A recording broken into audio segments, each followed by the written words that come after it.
Good evening and welcome to our new episode. This is episode 6. I was trying to remember which specific episode this is, Father. Saint Therese goes to Rome and meets Pope Leo the 13th. How are you doing, Father? Doing well, Alberto. How are you? Doing great. All right. So now we go into our Twitter accounts and we tap on the stream and then share it. It's Yes, flying I, now. I No, let's see. just did that because X is not having, or X is not very nice right now with mutual streaming and stuff. So we have to do all this manually so that we can stream simultaneously on YouTube and on X. Let's see. I think I it's very, very strange. I don't know what I did. I did something. I'm just going to go and retweet you, Father. Let's see. BBM. But anyway, meanwhile, people are starting to log in, so this is a good chance for us to sort of do this. Oh, I see yours. This actually looks actually nice. I don't think I did a good job of crafting mine. But anyway, so in today's episode, Father Saint Therese goes to Rome in the diocesan pilgrimage to Rome after being told no by the Bishop of Lisieux. Well, as she's trying to enter Carmel, by the time that she's 15, she's getting told, no, you are too young and you have to wait. So that's that. We're just having people log in. As always, if you have any questions, as we are starting to get people to log in, you have any questions about what we are talking about, feel free to post them in the chat. If we have time at the end of the show, we will get to answering those questions here live with Father Martin. And we have Father, this weekend is Procedamus 2026 Gala. How are you feeling? Are you excited? Are you ready? You're busy. Doing great. Right now we're having to consider whether or not we're gonna have to put out even some more tables and more than we had expected. So opening up before we actually get to a waiting list. We're not gonna, have a waiting list. We're gonna invite as many people as possible. So we just got confirmation that we're able to have more tables than we originally planned. So don't let it deter you. If it's last minute, just sign up and we'll have some room for you. Procedamus.com, Procedamus 2026 Gala in Clearwater Beach, Florida. Father Martin, we can't wait to get out there. This is Flat Cat and yours truly, and baby Flat Cat. So there you go. We'll be arriving into town, and then the Sunday after the gala, we're going to be at Mass over at Our Lady of Good Hope, Old Roman Catholic Church in Pinellas Park, Florida. So yeah, there we go. All right, let's get started. So we again just waiting for more people to start logging in, our usual crowd. Let's see, is there anyone in the comments? Oh no, it's just us.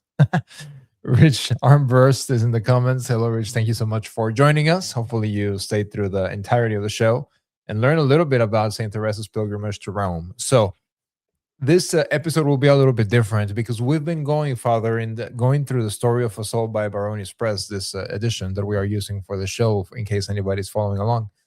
What's different about this chapter is that St. Therese, it really reads like a travel journal. She's telling us about the different places that they visited as they left Lisieux to get on their way to Rome.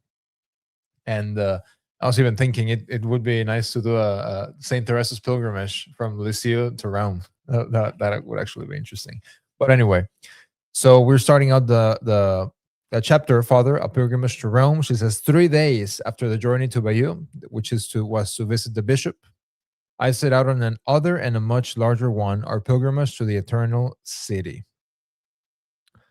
I studied the countless wonders of art and religion, and better than all, I stood on the very soil trodden by the apostles and bedewed with the blood of martyrs, and my soul grew strong by contact with those holy things. I am delighted to have visited Rome, but I can quite understand people believing that Papa undertook this pilgrimage with a view to altering my ideas on the religious life. It might well have injured a vocation less firmly established. So, stopping right here, Father. So she says, I could definitely understand how people would have thought that my father took me on this pilgrimage to deter me from religious life. Of course, I'm sure it was an expensive trip. We'll read all throughout the chapter of all the different accommodations. And she even says that they were staying in very nice hotels, in very luxurious accommodations. So it's interesting that she says, I can definitely see how some people could have thought that my father took me on this trip to deter me from my religious vocation. Why do you think that St. Therese says this, Father? Basically, just show her all the beautiful things in the world in a way to say, see what you're going to be missing out on, see what you're not going to be able to do, see the nice travel, the luxurious train cars you're not going to be able to ride in, the travel you're not going to be able to do, the world that you're not going to be able to see, the fancy things that you're not going to get to experience, all the luxury, all the temporal things. You're really going to give all this up just to stay in a little small little building, a small little convent in Lisieux? Really? I mean, usually, as Saint Therese was saying, that would definitely choke, that would definitely hurt a vocation, and many of us actually don't consider this in the way we raise our children. We take them to on all sorts of extravagant vacations to do what? To show them the material pleasures that they can have later on in life if they could do as well, and things to enjoy. What exactly is the purpose of all these vacations, all the luxuries we buy them? It reminds me actually of a lawyer that I was having dinner with in Rome when I was in Rome, and of course, I mean, he was a lawyer. He was there on pilgrimage, and his daughters had iPhones. It was like 10 years ago, so iPhones were still a relatively new thing, always an expensive thing. Went to the top notch Catholic schools in the city that they were from. All the nice clothes. They drove nice cars. All these sorts of things. But he was kind of attached to a particular religious community that was very ascetical, so to speak. Like they actually slept on wooden beams, um, and but very very pious. He's like, "Oh, what should I do? What can I do to help inspire my daughters to have a religious vocation?" Giving them all the material things in the world, giving them so many material things to enjoy, to the opportunity to attach themselves to temporal things. You think they're going to be able to separate themselves from that life? Um, Separate themselves from that life to enter religious life? No. What do you do to inspire religious vocations? Saint Therese will mention it several times throughout this book, throughout this chapter. So I'll let us get us moving forward. But yeah,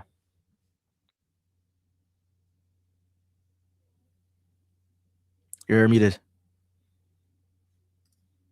There we go. So Saint Therese, I'm still on page 77. Saint Therese says, and I realized that true greatness is not found in a name, but in the soul. So I suppose she is getting to know these people, probably talk to her. I'm sure that a lot of them, Father, were also, oh, you have a vocation. She doesn't tell us about that in here, but I'm sure that she probably had a lot of opportunities for vainglory there of, oh, that is so wonderful that you have a vocation, and your sisters, because Louis Martin already had two elder daughters that were religious. So I'm sure that there was plenty of opportunities for all of those comments. On page 78, they are talking a lot about praying for priests. And she says, I was surprised at the idea of praying for priests whose souls I deemed purer than crystal. In Italy, I understood my vocation, and the long journey was well worth undertaking to gain such useful knowledge. Meaning that she says, of the aim of the Carmelite reform, which is to pray for priests. She says, during that month I met many holy priests, yet I saw that despite the sublime dignity of the priesthood, which raises them above the angels, they still remain men and subject to human frailty. Now, if those whom our Lord in the gospel calls the salt of the earth, if holy priests have need of our prayers, what must be the needs of the lukewarm? Has not our Lord said also, if the salt lose its savor, wherewith shall it be salted? And we can definitely see the decline in religious life, Father, is there we go, right along the decline in the priesthood, and how bad the clergy is nowadays, especially of course concerning in the Novus Ordo Church. And they Cor Orans, the Apostolic Constitution, I believe, by Pope Francis, essentially attacking traditional religious life, really goes to say they don't want holy and Catholic priests that have an apostolic seal. The modern regime, they want essentially therapists. That is what they want. But anyway, so this is Saint Therese sort of learning that she had to pray for priests.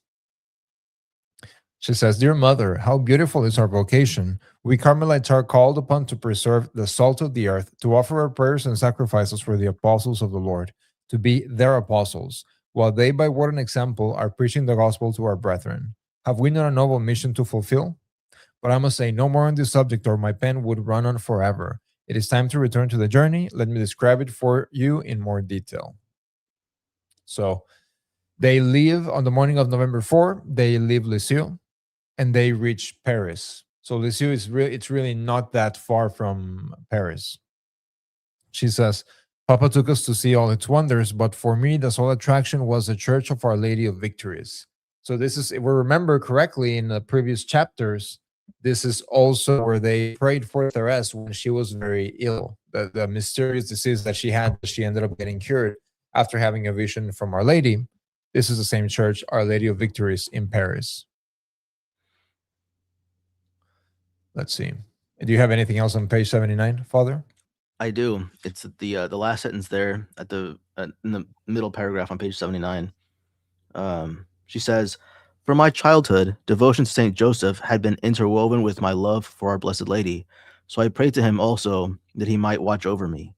Each day I said the prayer beginning, Saint Joseph, Father and Protector of Virgins. Under such patronage, I felt quite sheltered from harm." Very, very, very different. Very, very, very different than how young women are being raised today.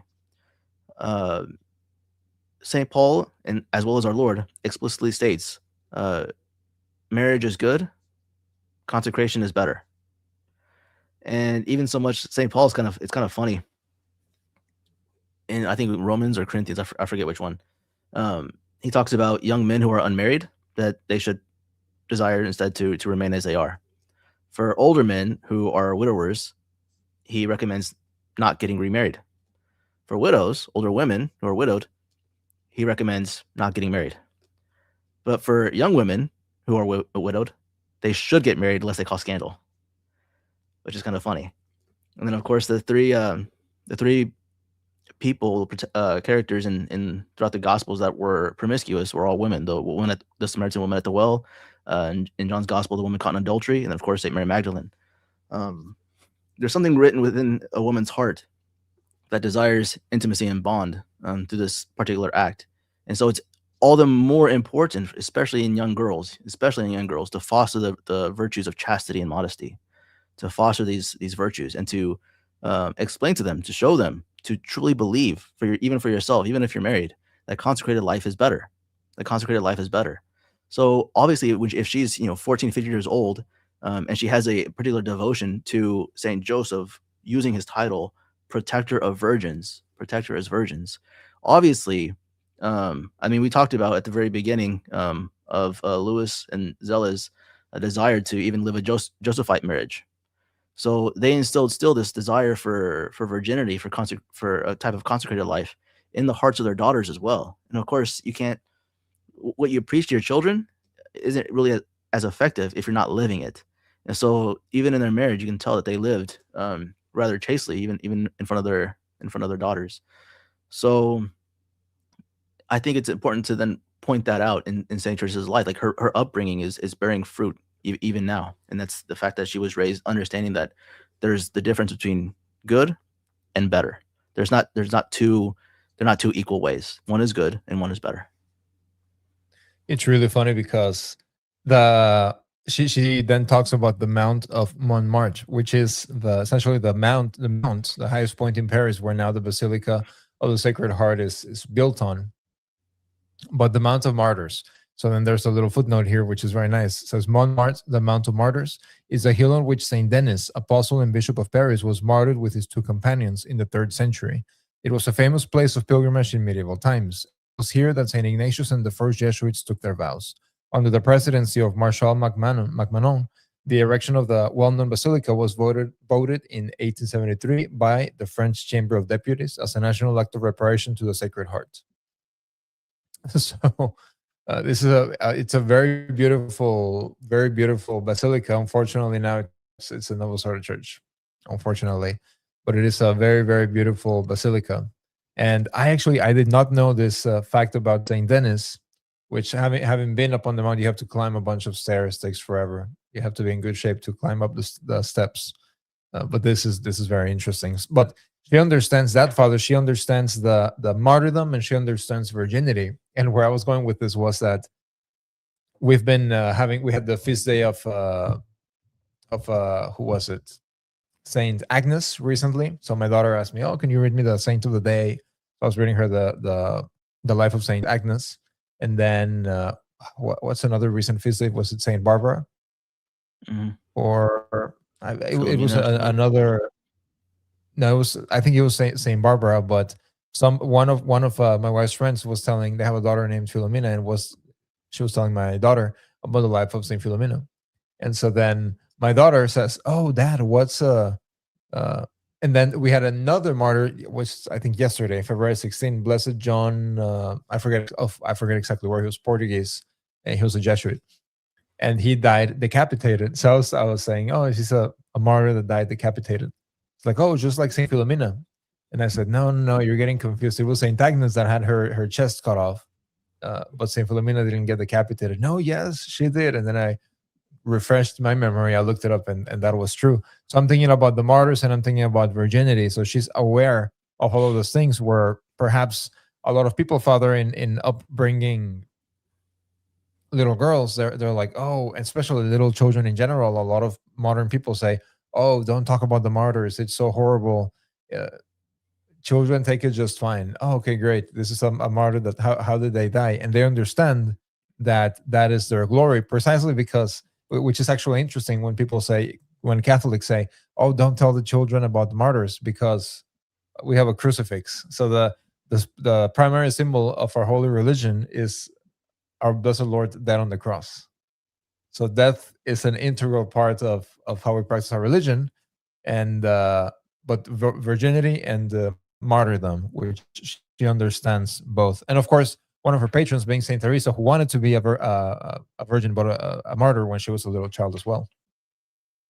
Over on page 80, she says that they leave Paris and they're traveling to the beautiful countryside. She's writing about just the beautiful mountains and everything that they're seeing. She says, "Dear mother, what good all those marvelous beauties of nature did to my soul, lifting it up to God who has lavished such masterpieces on our earth, though it is merely a land of exile destined to endure but a day." She understands that this is, if even nature is so beautiful, then how beautiful could heaven be? Much, I mean, infinitely more beautiful than even this fallen earth. So she understands this, and even seeing nature calls her mind up to heavenly things. At the bottom of page 80, she says, "I cannot tell you how much I was impressed with all these pageants so full of poetry and grandeur, a foretaste of the wonders of heaven. Then there rose before me a picture of the religious life as it really is, with its constraints and its small daily sacrifices made in secret, and I understood how easy it would be to become wrapped up in self and to forget the sublime end of one's vocation. Later on, I thought, when the time of trial comes, when I am enclosed in Carmel and shall be able to see but a little space of sky, I will recall this day and it will encourage me." And then at the bottom of that paragraph, "Now that I have had a glimpse of what is reserved for those who love him." She says this of nature, Father, but she doesn't say this of the magnificent basilicas and everything that she actually sees in Rome later. But then again, this she didn't see nature and then think to have a vocation. This comes from the garden of Lucio, from the environment that her parents fostered, which made her want to have a vocation, and these things are simply confirming them. So it's some people think, Father, oh, I have to. If we just have beauty, if we have this, we will have more vocations. We always want to look for external items that will do our job as parents. No, I mean it really also too. What comes to mind when hearing this is the truth about the way someone does look at marriage in terms of discernment, and then looks at consecrated life. With marriage, all of the joys are there forefront, just like all the beauty and the magnificence there in what God created. God created marriage. And so you think of the joy of romantic love, falling in love, all the feelings that go with that, and then the big wedding day, all the joy, and then the children having children and what they grow up to be, and all the fun times you have in family life, and then going out with friends, having the freedom to travel, all these sorts of things. All the joys are there right in front of your face, but all the sufferings and sacrifices, all the displeasures, so to speak, that come from that life, in one sense, are kind of thought of at secondhand, thinking, oh, but there's so much good in it, so much things to enjoy that I'll just put up with the things that aren't so enjoyable. But then you have like a 50% divorce rate, whereas in the consecrated life, it's all the pain and the suffering that's up front. It's the vows, poverty, chastity, and obedience. Oh, it's a deprivation of things. I can't do what I want. I have to surrender my will. And then, of course, people have added onto obedience a false understanding of obedience, thinking that they have to be like an 8th grader for the rest of their life, where they have to receive their allowance from daddy and ask daddy permission to go out of the house whenever, and ask daddy to do permission to do this or do that. When really you go through formation so that you don't have to be micromanaged. And people think that the vow of obedience is basically being micromanaged, which is false. But all these displeasures are at the front, but the joys are spiritual, and the joys of religious life come from the exact same place where at the end of this chapter, St. Therese explains where her joy came from. Over on page 82, she talks, and on the bottom of page 81 into page 82, she talks about a very rude gentleman that was in the train and about and not happy with anything and just complain, and so on and so forth. It's one thing that caught my eye, Father, is that she talks about the dealings of her father with this man. She says how Teresa's father treated this man with, she says, his wonted kindness. I had to look up what that means because I'm Mexican, and the answer is habitual. His habitual kindness, encouraging him to look on the bright side of things, but at no purpose. Nothing would make him contented. How many different types of people we saw, and how interesting is the study of the world when one is about to live it. So her mind is set. She is living the world, and so she's making some very interesting observations about just the different things that she is seeing. But then again, we see here she talks about Louis Martin's his habitual kindness.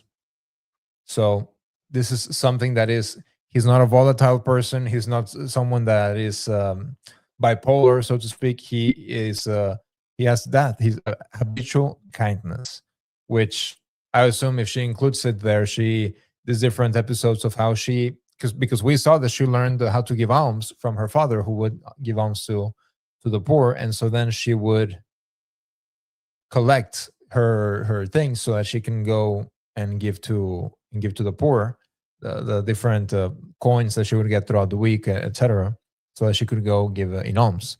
So interesting. Over on page 83, so they're continuing their pilgrimage. They get into Italy. She talks about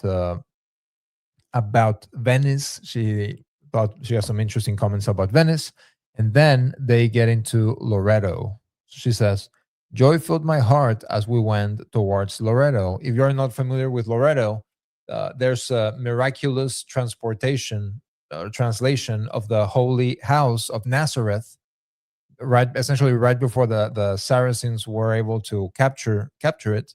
Angels miraculously translated the house into Loreto. So now the house is there. That's why it's called the Holy House of Loreto.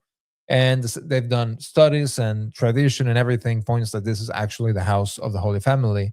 And it was, some modern scholars say, oh, it's because it was a family that had the last name Angel. And so that's why they say that angels translated the house. No, the tradition is that literally it was miraculously transported over, not by a family with the last name Angels. She says, there everything is poor, simple, and primitive, meaning in Loreto. The women still wear the graceful dress of the country and have not, as in other towns, adopted the modern Paris fashions. So how many of us, Father, have our daughters adopting the modern fashions, but in modest ways? The excessive garments that lead to vanity. Well, it's kind of funny because of course, whenever I released my article, asking the question, is ballet immoral? A lot of people are saying, "Oh, but the French made it." Well, the French made it.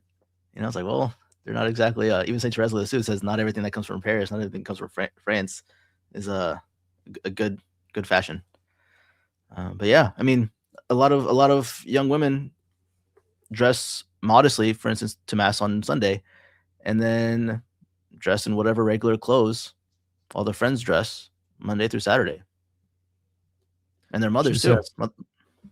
Oh yeah, no, no, no, absolutely. She says everything enchanted me, but of the holy house itself, what can I say? Emotion overwhelmed me when I realized that I was indeed beneath the very roof which had sheltered the Holy Family, that I was gazing on the same walls upon which our Lord's divine eyes must have rested, and was treading the ground once moistened by the sweat of Saint Joseph's toil. I saw the little chamber of the Annunciation where the Blessed Virgin so often bore Jesus in her arms, after having borne him there in her virginal womb. I even put my rosary into the bowl used by the Holy Child. How sweet are all these memories. And then she recalls about receiving Holy Communion in the house. A priest was going to offer his Mass over in the house, which was usually not allowed to. Communion was not given in the house. I don't know how it is today, never have been. But a priest was going to offer his Mass over in the house, and he put an additional host in the paten so that they could receive Holy Communion at the Holy House. And page 84, she essentially tells this whole story. And then they finally get to the eternal city, to Rome. She says, now I must speak of Rome, where I thought to find comfort, or where I found the cross. It was night when we arrived, and I was awakened from my sleep by the porters calling, Roma. With enthusiasm, the pilgrims caught up the cry, repeating, Roma, Roma. Then I knew it was no dream. I was really in Rome. I see a question. Scottish Thistle, thank you so much for the question. We are answering questions in this stream pertaining to the story of a soul. On Friday nights, which we'll talk about a little bit later, that's when we answer all sorts of different types of questions. So feel free to join us Friday nights, or maybe we can save this question farther over for Friday. But today we are speaking strictly about the story of a soul. Continuing over at the bottom of page 84. She says, our first and perhaps the most enjoyable day was spent outside the walls where everything retains the stamp of antiquity, whilst on the contrary, in the heart of Rome, with its hotels and shops, it would be easy to suppose oneself in Paris. What do you think, Father? You lived in Rome. Do you agree with this observation even today? Absolutely, and even more so, I think the Masons. It's known that walking up a particular via up to even to St. Peter's Basilica, the buildings are built in such a way where all the shops and everything actually cover the dome of St. Peter's Basilica. And of course, St. Peter's Basilica was built. It's the highest legally. There could be nothing built higher than St. Peter's Basilica, except I think Pope Francis gave permission for a mosque to be built higher than St. Peter's Basilica or something like that. But yeah, I mean, there are a lot of shops, and I mean, having lived in Rome, yeah, there's so many people there that are pagans. I mean, it's the highest concentration of priests and religious in the entire world. Everybody has their headquarters in Rome, but the people there are so pagan and anti-clerical. And yeah, and there's all the fashions, the dream of New York, USA, thinking that it's the best city in the world, sort of thing. Yeah, it's a pretty pagan city. So then over into page 85, they go to the Colosseum, but it had not been fully dug out yet. So it would have looked very, very different than it looks now. Basically, almost entirely, as I understand, completely dug out. So it's interesting to see how the things that we are accustomed to now, but think that even 150 years ago, things were very, very different. Similarly, Father, a lot of the churches were restored during the pontificate of Pope Pius IX. So I'm sure that even at this time, things would have looked maybe not as nice as they look now. Mm-hmm. I'm over on page 86.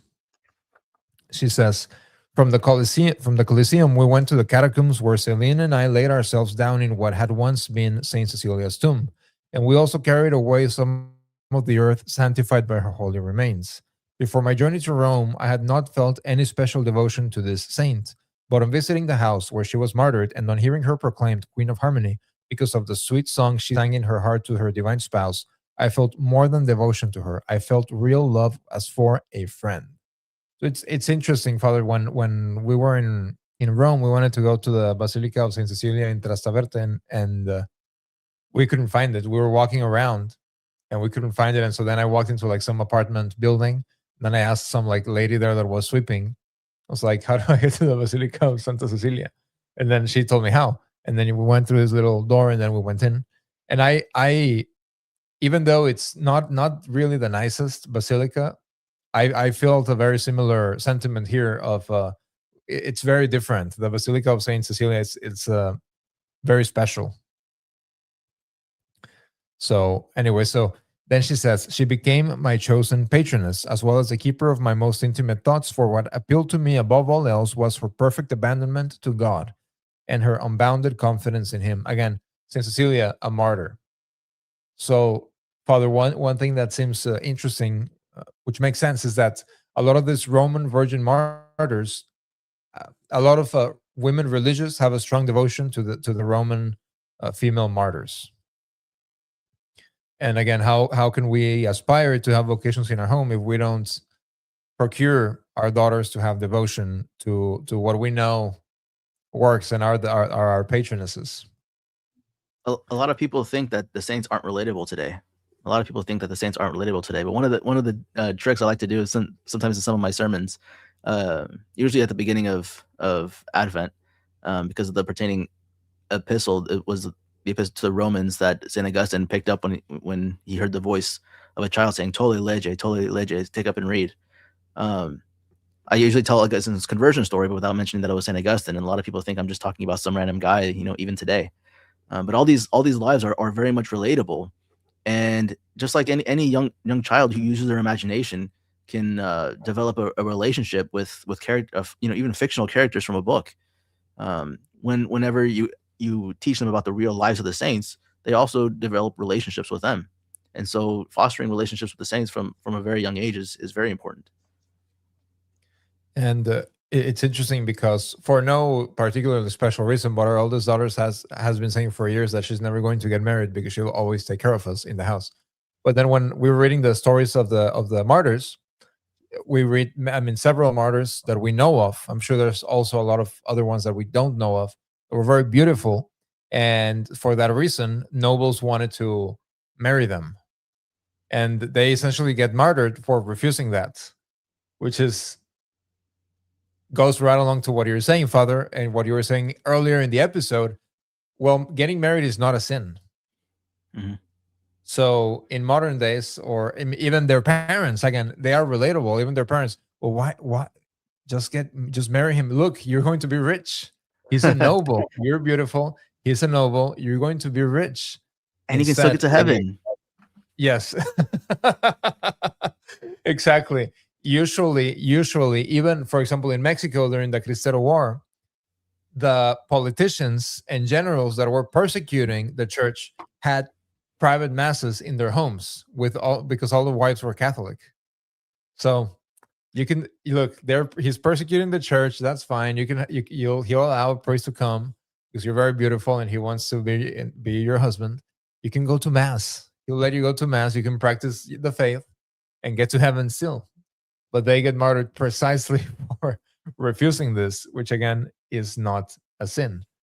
All right, so they're in Rome. So Saint Therese is now in, yes. Real quick. So on the paragraph you started to read but didn't finish, it was just a point that I was making earlier in their show, is that she says regarding Saint Cecilia on the third paragraph there on page 86, next to last sentence, she writes, her life was one of melodious song in the midst of terrible trials, but this is not to be wondered at, since we read that the book of the Gospels lay ever on her heart, while in her heart reposed the spouse of virgins. And so again, Saint Therese has this devotion, particularly looking at young virgins and finding that to be admirable, something to which she desires to aspire. And so again, young women can't aspire to these things if they're not taught that it's something to be aspired to. It's something to which one should aspire, which is kind of lost today. Again, it's just marriage or consecrated life. Both are equal. Just do whichever one gives you most pleasure. I don't have anything over on page 87. So aside from, she says, we spent 6 days visiting the chief wonders of Rome, and on the 7th we saw the greatest of all, Leo the 13th. She was anxiously waiting for this moment because that's the whole reason why she really wanted to go. That's the whole reason. She wanted to go to Rome to ask the Holy Father, Pope Leo the 13th, so that he can override everybody else and say, yes, you can enter Carmel. That's all. The whole reason she wanted to go to Rome, not to look at the beautiful landscapes over in Switzerland, not to, the north of Italy, very beautiful as well, not to visit the basilicas, not even to visit the martyrs. The whole point of her going to Rome was so that she could speak to Pope Leo XIV and so that he could allow her to enter Carmel at age of 15. So at this point, she's about 14 and a half. She's about 14 and a half. So anyway, so they get there. She says it was on, actually, I do have some stuff on page 87. It was on Sunday morning, November 20th, that we went to the Vatican. And at 8 o'clock, we assisted at the Pope's Mass in his own private chapel. I was trying to look up here, Father, which chapel this could have been at. And according to Google, more or less, it's thought that it could have been the Sistine Chapel. It's like big enough to hold like everybody that needs to be there in the private mass and the papal court and so on and so forth. So I don't know. Maybe someone in the chat knows which chapel this was at, just out of curiosity. It's kind of funny too. It's like on the very bottom of page 87, the Holy Father's Mass was followed by a Mass of Thanksgiving. And she doesn't really say a lot aside from, she says, his saintly bearing at the altar gave abundant evidence that the Vicar of Christ was in very truth the Holy Father. These are Saint Teresa's words about Leo the 13th. Fortunately, we can't. If our children attend who supposedly the Pope's Mass, Father, they could not say this because it's a completely alien rite to them. So she's assisting at the Roman Mass over in Rome. So wow, unbelievable. I'm sure it was wonderful. So of course, yes, as you mentioned, the Holy Father's Mass and then a Mass of Thanksgiving. I assume for the Holy Father's Mass. Exactly. And then the audience began. Leo XIII, wearing a cassock and cape of white, was seated on a dais, while around him were grouped various dignitaries of the church. According to custom, and okay, this is a little interesting. According to custom, each visitor, kneeling in turn and kissing first the foot and then the hand of the sovereign pontiff, finally received his blessing. At this moment, two of the noble guard placed their hands on the pilgrim's shoulder as a sign to rise and pass on to the adjoining hall, thus leaving the way clearer for the next. And this becomes important because what follows. But this custom, Father, of kissing the Pope's shoe, which has a cross. So traditionally, customarily, people would kiss the foot of the Pope and then the hand of the Pope. This custom is, according to the footnote here, it's an ancient custom abandoned by Pope Pius X. I wonder why. That's interesting. So he was a man of reforms. Fell for reforms. That's right. She says, no one uttered a word, but I was firmly determined to speak when suddenly the Vicar General of Bayeux, Father Revereni, who was standing to the right of His Holiness, announced in a loud voice that he absolutely forbade anyone to address the Holy Father. Nobody say anything. Everybody's forbidden to talk to the Holy Father. On hearing this, my heart beat wildly as if it would break, and I looked for counsel to Celine, who whispered, speak. This is very, very funny. Women, you tell them not to do something and they do it. Yes. The next moment, I was on my knees before the Pope. Yeah, go on. You were saying, Father? No, just I mean, when our Lord meets Mary Magdalene after the resurrection, says, "Don't touch me, because I'm not yet ascended to my Father." You can just imagine what her temptations were, because she was just told not to touch him. The next moment, I was on my knees before the Pope. After I had kissed his foot, he extended his hand, and then raising my eyes, which were blinded by tears, I said imploringly, "Holy Father, I have a great favor to ask of you." At once, he bent down towards me until his head almost touched my own, while his piercing black eyes seemed to read my very soul. "Holy Father," I repeated, "in honor of your jubilee, allow me to enter Carmel at the age of 15. Surprised and displeased, the Vicar General said quickly, this is Father Revereni, who had just asked them not to say anything to the Pope. He said quickly, "Holy Father, this is a child who desires to become a Carmelite, and the superiors of the Carmel are looking into the matter."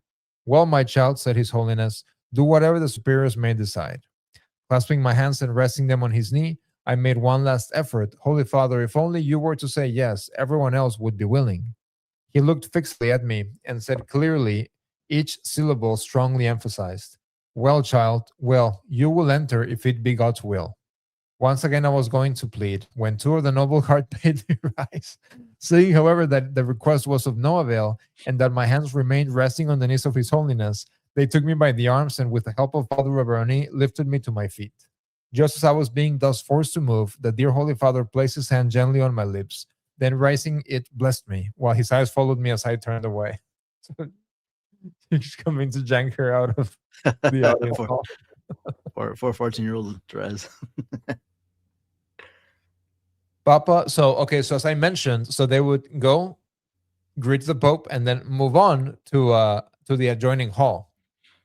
Saint Teresa's father had gone before her, so he did not see any of this episode of Saint Teresa just getting janked out of the Holy Father.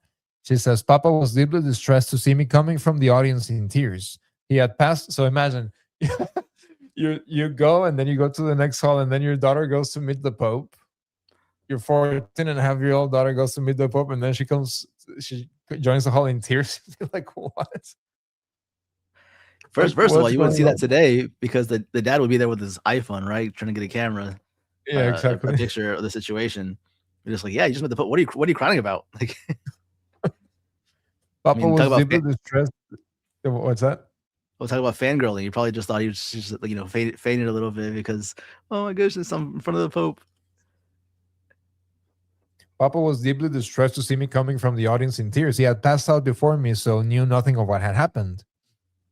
To him, personally, the Vicar General had shown unusual kindness, presenting him to the Sovereign Pontiff as the father of 2 Carmelites, and the Pope, as a special sign of benevolence, had placed his hand on Papa's head, appearing to mark him with a mysterious seal in the name of Christ himself.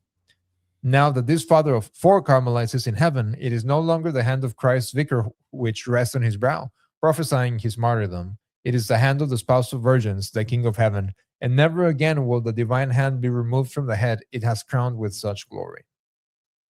My sorrow was indeed crushing. Nevertheless, my soul remained in peace. The spouse of virgins, there it is, a third time within the same chapter. So, which is interesting, Father, because it would be getting told fake vocation or whatever, because she's getting no's from all around. So then she says, being a little, dare I say, sounds a little dramatic. That day again, the sun did not dare shine, and the beautiful Italian sky, now veiled with heavy clouds, mingled its tears unceasingly with mine.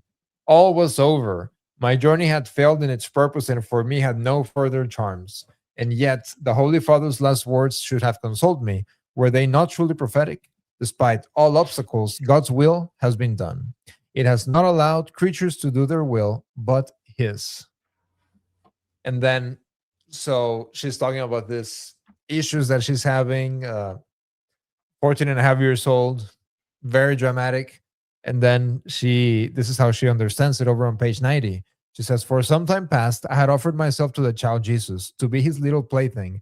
I told him not to treat me like one of those precious toys which children only look at and dare not touch, but rather as a little ball of no value that could be thrown on the ground, tossed about, pierced, left in a corner, or pressed to his heart, just as it might please him. In a word, all I desired was to amuse the Holy Child, to let him play with me just as he felt inclined. My prayer had been heard. And this is kind of where she's trying to teach something about vocations, which, I mean, you briefly touched on just a second ago, Alberto, but maybe I'll hit on towards the end of the chapter. But the way she, again, I've mentioned this on previous episodes, the way she's going about her own discernment and understanding God's will for her life, understanding, the movement of grace that the Holy Ghost is how it's the Holy Ghost is moving her heart to live her life, is not in the typical manner in which a lot of people talk about vocations today. We're talking about even being abandoned to God's will today. As you mentioned earlier, just trying to discern things from mere exterior circumstances. Okay, just go through the open door. Well, actually, here you'll have this whole chapter is about Saint Therese having doors constantly shut on her, constantly shut. So one would think to tell Saint Therese, yeah, maybe this isn't your vocation. Maybe your vocation is marriage. Imagine us losing Saint Therese of Lisieux because we said, oh, because several doors have closed. Maybe you should just take more time in the world so that you can grow attachments to the world. We would rather say it like you could understand how to be sanctified through material things, through life in the world. You just need to grow in that understanding a little bit better, and ultimately, hurting or harming or destroying her vocation simply by these things. We don't understand that the doors closing mean keep going. So you made me think about something. So Louis Martin was married, and then he had already two daughters that were in Carmel, and then a third one about to enter, and then fourth, and then fifth. So she understood, and Therese is her youngest.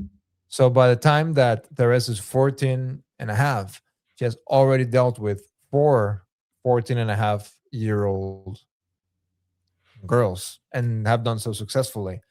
I wonder and if Saint Therese understood, at least after joining Carmel, that had she not been so set in her vocation, she could have been lost with the trip. I wonder what I'm sure that Louis understood this because he didn't have to do any of this with the previous daughters. But I wonder if he understood it, or maybe also understood as Saint Therese. And this is just a rhetorical question.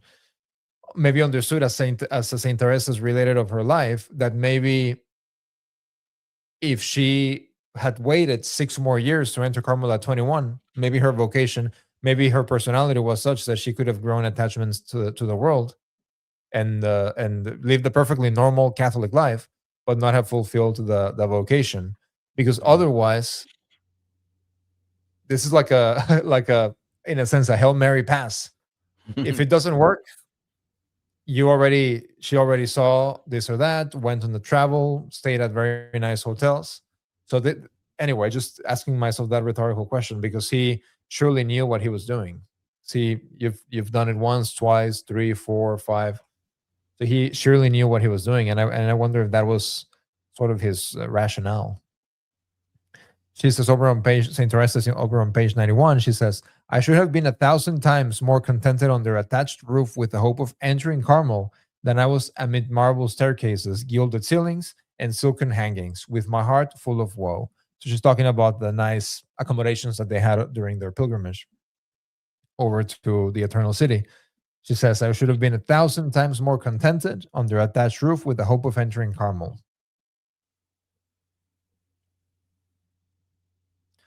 And so anyways, page 92, she just basically they get back, and she really thought she tells a story of how she thought that nobody knew what had happened, but that as it happened was not the case. But essentially, Father Reveroni ends up being actually kind to her and ends up helping her in her vocation to finally achieve what she wanted, which was entering Carmel. She says, I'm on page 93. She says, "It is easy to see that I behave towards our Lord like a child who looks on its father's treasures as its own and thinks it may do with them as it pleases."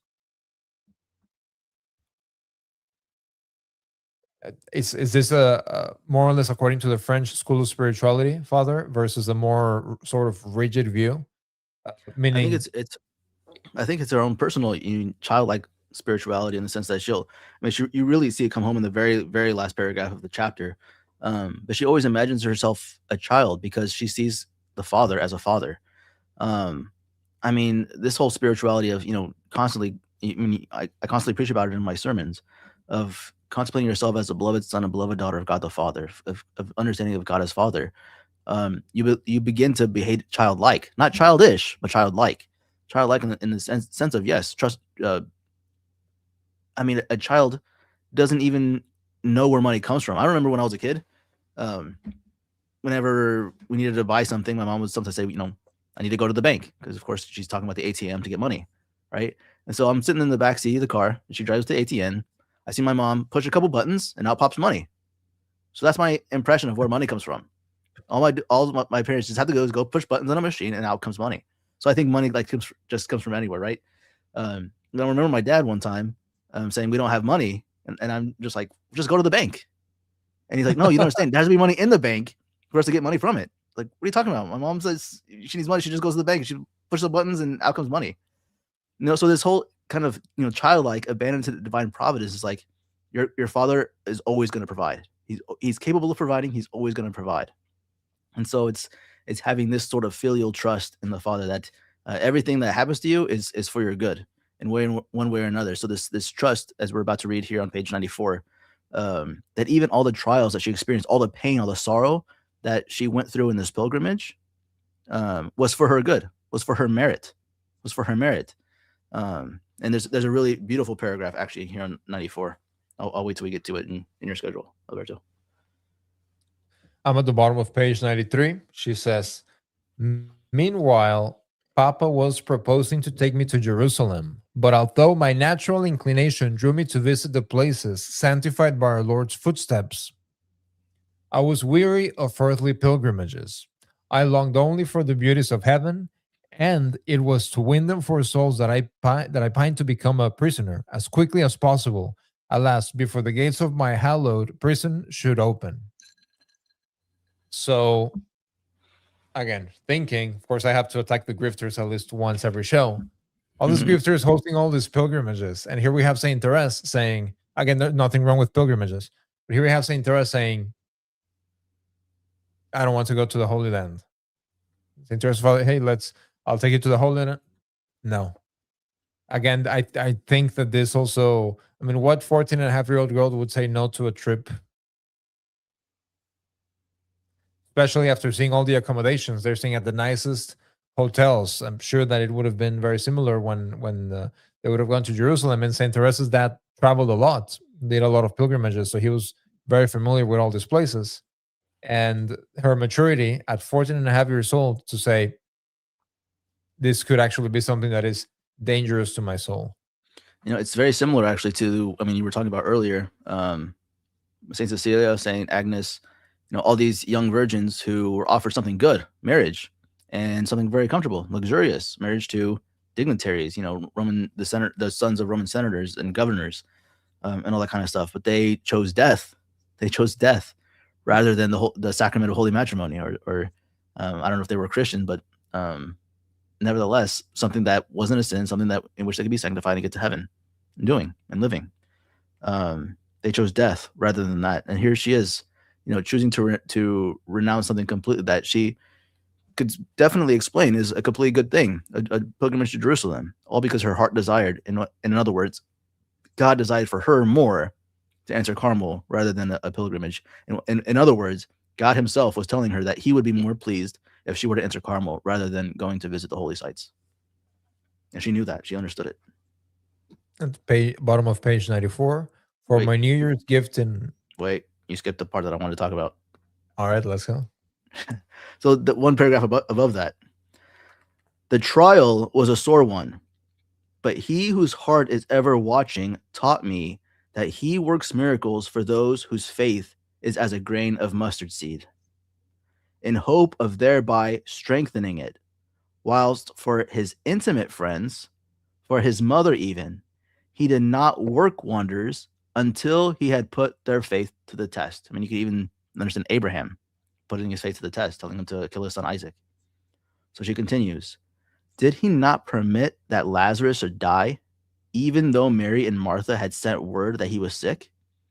And at the marriage feast of Cana, when Our Lady asked her divine son to aid the master of the house, did he not answer that his hour had not yet come?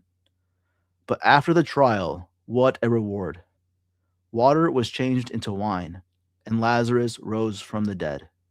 In like manner did my beloved act with his little Therese. Having tried her long and often, he granted all her desires. Self-abandonment to divine providence. Self-abandonment. For my New Year's gift in 1888, Jesus again gave me his cross. Mother Mary of Gonzaga wrote to tell me that on the Feast of the Holy Innocents, December 28, she had received the bishop's answer authorizing my immediate entry into Carmel. but that she herself had decided not to open its doors to me until after Lent. At the thought of such a long delay, I could not restrain my tears. That Dove had been released from her earthly ties only to find that the ark itself refused to shelter her. She had to wait 3 additional months. The 3 months of waiting were fruitful in sufferings and still more so in other graces. At first, indeed, the thought came to me to throw off restraint and lead a life less strict than usual. But our Lord made me understand how valuable those months were, and I resolved to give myself up more than ever to a serious and mortified life. When I say mortified, I do not allude to the penances practiced by the saints. Far from resembling those heroic souls who from their childhood use fast and scourge and chain to discipline the flesh, I made my mortifications consist simply in checking my self will, keeping back an impatient answer, rendering a small service in a quiet way, and 100 other similar things. By means of these trifles, I prepared myself to become the spouse of Christ. And I can never tell you, dear mother, how much the enforced delay helped me to grow in self abandonment, humility, and other virtues. So I assume, Father, that it was probably not a good idea for Therese to join what is already a very austere order for Lent. So, okay, wait for Lent, and that way, by That's the time that actually a they really get good to idea. yeah. So you wait after Lent. Once Lent is over, you can come, and then you sort of are living with us for a full year, 11 months before the next Lent. So that makes sense. And there In we go. fact, That's the end of the chapter. Anything else, Father, that I skipped or that we missed? no, it's pretty good. I mean, even, I know in religious life for the novices, we recommend that they not give up anything in additional, like to do some. It's our practice to pick something, chocolates or whatever, to give us something for Lent. But for the novices, all for them especially, because they're adjusting to a new way of life that's a little bit more disciplined than maybe what they're used to. It's sufficient. So it was very wise for Mother Superior to ask her to wait after Lent. But I mean, at the very end of the paragraph, the key words: self-abandonment, humility. These are the things that she's growing in, not in adding things to her state of life like austere penances, but rather living her state of life well, with virtuously, living her state of life virtuously, and therein lies a lot of mortifications. Like they're almost like they're built in, they're built into our state of life. We don't need to, in a sense, go above and beyond to do the penances, to do the mortifications that we like to do very easily, especially if we do so without the consent of a spiritual director or the advice of a spiritual director. Very easy to make ourselves more prideful, grow in pride rather than humility, by like, oh, I could do this penance, oh, I could do that penance, and it's just to puff ourselves up. So it's very, very, well, it's more meritorious to first accept the penances that God gives us throughout our day, but then also the ones that our spiritual director, our confessor, gives to us, rather than the ones we choose for ourselves. There we go. Very well said, Father. So thank you all so much for watching. We are going through The Story of a Soul by Saint Teresa of Lisieux using the Baronius Press edition. Father, are we going live but on Thursday? Let's do Thursday because we got the gala on Friday, and of course I'm going to be a little taxi driver driving all of our guest speakers and all that kind of stuff too. Saturday. Yeah, Saturday. exactly. The gala's Saturday, but they arrive Friday. So yeah, I'll be a little busy on Friday. So Thursday night, see you guys for Friday night leisure. Yeah, see you in the chat. God bless. Why Procedamus? I remember the day after my ordination, the morning of my first mass, vesting in the sacristy, putting on the amice, putting on the alb, the cincture, the maniple, the stole, the vestments. I remember the 10 years that I had been preparing for this moment. Aside from the emotions and the nerves, I was aware of what offering the holy sacrifice of the Mass means for myself and for all the faithful. But additionally, given the context of the current persecution of the traditional Catholic faith in the world and in the church, I grabbed my chalice, I grabbed my beretta, looked at the crucifix, bowed, and said, Procedamus in pacem, to which the altar servers replied, In nomine Christi, Amen. I put on my beretta, and we processed out to the altar to offer the holy sacrifice of the Mass, the traditional Latin Mass, the Mass of the ages. Ascending the steps of the altar, I felt only gratitude to our Lord for having allowed me to be an instrument in preserving that which is true, good, and beautiful for future generations, for the ages to come. As long as I'm physically able, this Mass will continue to be offered. This spirit of determination, this spirit of perseverance, is that to which I would love to invite all of you to share The first annual Procedamus Gala is organized to support the mission of the Oblates of St. Augustine and the old Roman Catholic See of Caer-Glow to preserve the traditional Latin Mass and the traditional Catholic faith for future generations. Procedamus.